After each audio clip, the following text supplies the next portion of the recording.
Bonsoir à toutes les amis, j'espère vous retrouver au meilleur de votre forme après cette victoire du Real Madrid, 2-3 face à l'Union Berlin en territoire allemand. C'était une victoire qui, bon, on n'en avait pas forcément besoin, on était déjà qualifié, premier du groupe, mais ça fait toujours plaisir et surtout par le contexte des joueurs qui sont parfois critiqués ou qui ont peu de temps de jeu ou qui loupent beaucoup, qui cette fois ont été mis sur le piédestal, qui ont été les protagonistes de la rencontre. Je parle ici de Roselu qui a fait un match extraordinaire, tant par ses buts, mais aussi par le fait qu'il a réussi à revenir au centre du milieu de terrain, proposer des appels, proposer le ballon dans les pieds, proposer des lignes de passe. Ça a été un très bon match de sa part et également un match fantastique de Ceballos qui lui aussi a fini par être récompensé de son effort et de sa performance globale par un beau but. Alors on va parler de la rencontre. Real Madrid qui se présentait en 4-4-2 ou 4-2-2-2 avec Ceballos, Bellingham, Valverde et Modric au milieu de terrain. La ligne défensive Garcia, Alaba, Nacho, Vasquez et devant Rodrigo et Roselu dans les cages Kepa. On va commencer d'ailleurs par le portier espagnol qui nous sauve et le Real Madrid qui commence ses matchs de la pire des manières, comme d'habitude, en se faisant peur. Kepa, énorme arrêt réflexe, on est sous la barre des 60 secondes, claquette pour dévier la frappe en corner du numéro 17 berlinois, Kevin Varane. Mais le Real Madrid qui va proposer des bonnes actions et qui va se créer des occasions à la 9e, par exemple avec Bellingham. Bellingham d'ailleurs qui parle beaucoup avec ses coéquipiers, de la bouche, mais aussi par des gestes, et le Real Madrid qui pousse de plus en plus. À la 16e, une très bonne action sur le flanc gauche, Fran Garcia qui centre pour une déviation de la tête de Roselu, le ballon s'écrase sur la barre transversale, mais vous verrez une action presque identique qui finit dedans plus tard dans la rencontre. Et si vous avez vu la rencontre, vous savez de quoi je parle. 21e, centre en retrait de Valverde sur une superbe passe de Rodrigo dans le dos, mais personne pour reprendre. C'était un très bon mouvement et le Real Madrid qui a de plus en plus d'approximations positives et de choses assez intéressantes et dangereuses pour l'équipe adverse. 23e minute, petit pont de Ceballos sur Khedira, le capitaine de l'Union Berlin. Faute et coup franc dangereux pour le Real. Frappe enroulée de l'Uruguayen Valverde. Pas assez enroulé, le cuir fuit le cadre. 25e minute, faute violente sur Vasquez, pas de carton jaune. Au niveau de l'arbitrage, on a eu un petit peu, ça a été un petit peu bizarre, mais de deux côtés, je vais en reparler, en tout cas c'est mon opinion.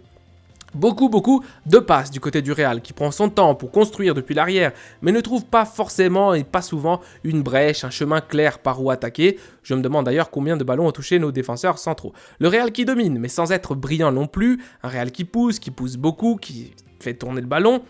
Et à la 35e minute, il y a une grosse faute sur un joueur de l'Union Berlin, une faute de Nacho. L'arbitre ne siffle pas et le Real part en contre. Khedira s'énerve parce que les joueurs espagnols ne mettent pas le ballon dehors. Et ils ont raison. Jaune pour Khedira et jaune pour Bellingham pour réclamation. Je pense qu'ils auraient pu mettre le ballon dehors. Puisqu'en fait, on a vu le ralenti et c'était une grosse faute de Nacho qui méritait carton jaune. 38e, frappe de loin de Bellingham. Le Real Madrid qui tente de faire des petites combinaisons, de frapper de loin, mais qui ne trouve pas le chemin des filets. D'ailleurs, l'Union Berlin non plus.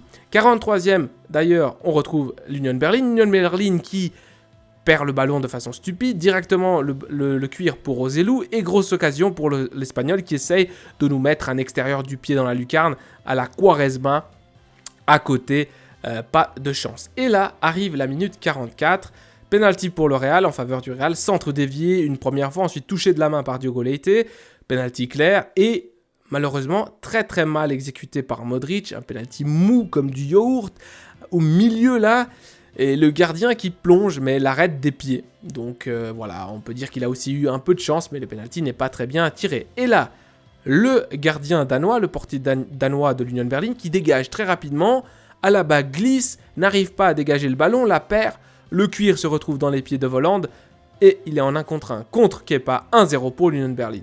Donc à la 45e, penalty loupé, 45e plus 1, but de l'Union Berlin. Le Real Madrid qui part dans les vestiaires à la mi-temps avec un but de retard par rapport aux Allemands. Un Real Madrid qui s'est créé des occasions mais qui n'a pas été tranchant. On revient après la mi-temps et Carlo Ancelotti qui va opérer un premier changement. Toni Kroos va faire son entrée pour la sortie de Valverde qui est sûrement plutôt fatigué.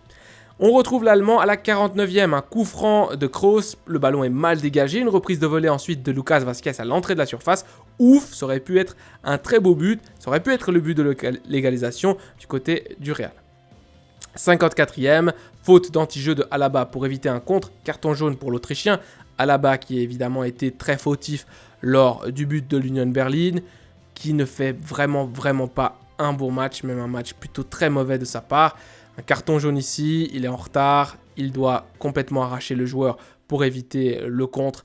Et donc, il prend le carton jaune, c'est mérité. 55e, une minute plus tard, action magique de Bellingham qui délivre quasiment une passe décisive piquée pour l'arrivée de Rodrigo qui reprend. Et le gardien danois, comment il s'appelle? Ranov, je sais plus comment il s'appelle, qui nous sort un arrêt de gardien de handball. Tac! Comme ça, il l'arrête. Parfait. Parfait pour son équipe et malheureusement pour nous, fans du Real Madrid. 57e, frappe molle de Rodrigo depuis la droite, mais le Real Madrid qui insiste, qui continue, qui a des approximations et qui va finir par trouver la faille. 59e, centre de très loin de Modric pour une tête un peu forcée de Roselu, mais lui aussi qui insiste, qui revient, qui essaye de proposer des lignes de passe au milieu de terrain. Un match très complet de Roselu qui a été partout sur le terrain. 61e, dribble et déséquilibre provoqué de Rodrigo sur la droite pour une reprise de la tête de Roselu. Et c'est finalement l'égalisation pour le Real Madrid. Mais on va être honnête, pour moi, c'est jamais but. Pourquoi? Parce que Roselu s'accroche, il saute sur le défenseur et s'appuie sur lui pour marquer. 1-1, je pensais qu'il y a la VAR allait intervenir. Elle n'intervient pas, c'est l'égalisation pour le Real Madrid. Il y a eu un très bon mouvement de déséquilibre de Rodrigo sur la droite. Mais le but pour moi aurait dû être annulé. Peut-être que vous pensez différemment. Le public allemand, lui, qui est toujours chaud pour évidemment essayer de pousser l'équipe de l'Union Berlin vers la victoire. Même si ici, on voit que le Real Madrid, avec cette égalisation, va reprendre du poil, va être de nouveau encore plus fort, avec plus d'approximation et va avoir plus d'occasions. 65e, déviation de Alaba dans la surface adverse qui aurait pu presque finir dedans, presque un but de numéro 9. Alaba, ça aurait été beau qu'il marque parce que c'était aussi une façon de se faire pardonner cette gigantesque erreur en défense et le but concédé en première mi-temps. 71e changement est sorti justement de l'Autrichien pour l'entrée de Rudiger. Il sort avec une mine assez triste. Malheureusement, il n'a pas fait un très grand match. 72e, tout commence par une récupération de Fran Garcia sur le côté gauche défensif du Real. Le ballon est dans les pieds de Modric et Fran continue sa course le long du couloir. Il court. Le cuir revient sur Garcia qui lève la tête, centre au premier poteau pour une magnifique tête et but de Roselu. Le Real Madrid qui passe devant. Le Real Madrid qui est donc... Voilà. Un Real Madrid qui a ses occasions et qui finit par les mettre dedans. 76e, faute dure sur Roselu, carton jaune pour Laidouni. 79e, rare mauvaise action de Ceballos, qui tente une passe compliquée et permet le compte de l'Union Berlin qui se termine par une tentative de lob loupé. Mais je voulais quand même le mettre à la 79e, c'est une des très rares fois que Ceballos rate quelque chose puisqu'il a été formidable ce soir. Minute 80, Brahim entre pour la sortie de Rodrigo. Et je note le match évidemment de Rodrigo qui a été plutôt bon, mais surtout le match de Roselu, surtout en ce qui concerne l'effort défensif. Les commentateurs étaient en train d'en parler, je pensais exactement à la même chose, c'est-à-dire qu'il a réussi à revenir au milieu de terrain, à presser haut quand il le faut, quand on n'a pas le ballon, à se proposer, à être là dans les centres, à se démarquer. Deuxième poteau, premier poteau, très très grand match de sa part. 85e minute, frappe croisée de l'extérieur de la surface, hors de portée du gardien. Beau but d'Alex Kral qui était rentré à la 75e. Égalisation pour l'Union Berlin, un petit peu contre le cours du jeu. C'est comme ça, hein, un joueur qui rentre, une frappe de loin, croisée, hors de portée du gardien. On peut rien y faire, c'est 2-2. Et je pensais que le match allait se terminer sur cette égalité. Mais non, minute 87, tentative de frappe de loin de Creuse. Ballon repoussé par Ronov. Et à la 89e, récompensé par son excellent match, Bellingham va trouver Ceballos sur un changement de côté. Ceballos tente de s'ouvrir l'espace et frappe. Son tir croisé trouve le chemin du petit filet opposé. C'est 3-2 pour le Real Madrid et c'est mérité au vu du match de Ceballos et au vu de la détermination de tous les joueurs de cette équipe. Bellingham, Ceballos, Roselu qui ont tout tenté. Fran Garcia aussi qui a été vraiment pas mal. 90e, 90e, sortie de Ceballos et entrée de Nico Paz juste après avoir marqué. Ceballos qui sort.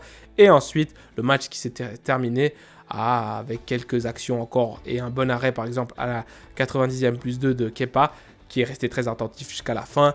Mais bon, le match est terminé. Et en ce qui concerne les occasions, je m'arrête là. Un Real Madrid qui a été performant. Un Real Madrid qui a eu beaucoup d'occasions, qui a nettement dominé son adversaire, mais le match qui a été un petit peu marqué d'un côté par les individualités, l'erreur d'Alaba, un peu de chance, la frappe croisée à la fin de Ceballos qui pourrait ne pas suivre cette trajectoire-là, le but de Roselu de l'égalisation, est-ce qu'il s'appuie pas trop sur le défenseur central?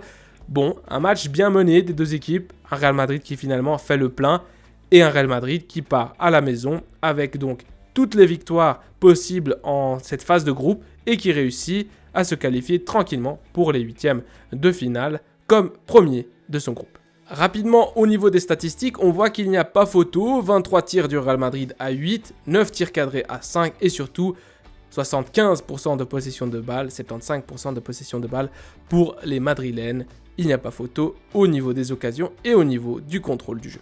On va finir cette vidéo brièvement avec quelques points, 6 points, le carnet de Mister Merengue, Roselu, très bon, 2 buts, il était là premier poteau, deuxième poteau, dans la surface, mais surtout son travail défensif, il revenait derrière, se proposer entre les lignes, il revenait aussi très haut pour presser à la perte. C'était un joueur qui aujourd'hui a fait un match très complet. Ceballos, la même chose, top niveau, il était partout sur le terrain, un joueur que tu peux lui laisser le ballon entre deux joueurs, tu sais qu'il va difficilement la perdre, très peu d'erreurs, très peu de déchets, un très bon Ceballos. Et il a été récompensé à la fin par un beau but sur une frappe croisée. Alaba, parce que Alaba, c'est un joueur qu'il faudra quand même recadrer au niveau de la concentration. Il perd assez facilement le ballon et c'est pas la première fois qu'il nous coûte soit le match, soit des frayeurs très grandes du côté du Real Madrid. Il faut qu'il soit plus concentré, il ne peut pas faire cette erreur-là au niveau Ligue des Champions. Imaginons que c'était un huitième de finale et avec beaucoup plus de conséquences. Donc il faudra quand même voir ce qui se passe avec Alaba. C'est pas la première fois qu'il se déconcentre comme ça et qu'il fait ce genre d'erreur. Quatrième point, on a 3 top gardiens entre Courtois, Kepa et Lunin. Vous choisissez celui que vous voulez. Cinquième point, Jude Bellingham sera le futur capitaine du Real Madrid et l'un des futurs meilleurs joueurs du monde, sans aucun doute. Parce qu'il y a le travail sur le terrain, au niveau du foot, mais il y a aussi le travail, je dirais presque de coaching psychologique avec ses coéquipiers, gérer les moments du match, discuter, beaucoup communiquer, c'est très important sur un terrain. Et Jude Bellingham fait ça parfaitement, même si parfois il s'énerve un tout petit peu trop avec l'arbitre. Et enfin, la défense du Real Madrid, qui pose problème pour moi, une défense qui n'est pas au top, parfois qui se fait prendre assez rapidement. Alors aujourd'hui, évidemment, l'Union Berlin qui était un adversaire en dessous, mais face à une vraie équipe, moi, je me sens pas trop de défendre avec des Lucas Vazquez et des Fran Garcia et avec un Alaba à ce niveau-là. Donc il faudra voir s'il ne faut pas recruter, que ce soit un latéral, que ce soit un défenseur central, dans ce mercato d'hiver, même si je sais, en tout cas je pense que le Real Madrid ne va pas le faire. Voilà, c'est tout pour cette rencontre. À la Madrid, in Adamas, prenez soin de vous, des vôtres et de votre famille. Allez,